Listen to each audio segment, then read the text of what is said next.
Date 16 tunarudi tena Embu. November tunarudi Embu kusaidia Mama Gift.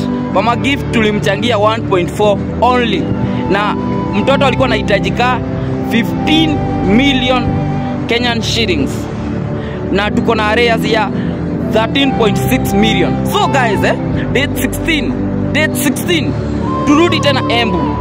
Imagine hiyo sombili yako, hiyo 10 bob yako, hiyo 50 bob yako ndio itasaidia to raise hiyo pesa mtoto aende India.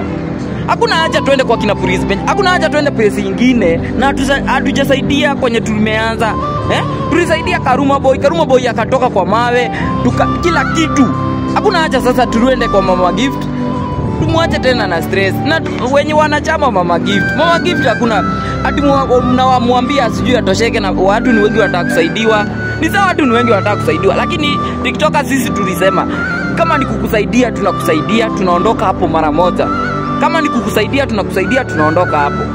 Hakuna haja twende kwa kina Brisbane na Mama Gift bado analia, bado wako na shida, bado wako guys, date 16 tunaenda kwa kina Mama Gift Embu. Tunarudi tena guys, na tuko serious. Tunarudi tena. Hii nataka tuko serious, tunarudi. Na mtag Bishop Ben, na hiyo siku Bishop Ben atakuwa hiyo siku.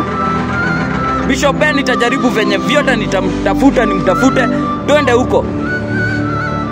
Guys, tukue serious. Tukitoka kwa Mama Gift date 16 tutajua kama tutaenda kwa Brisbane ama tutaenda kwa kina Brisbane December. Nitawaambia, lakini before tuacheni tuende kwa Mama Gift. Thank you guys.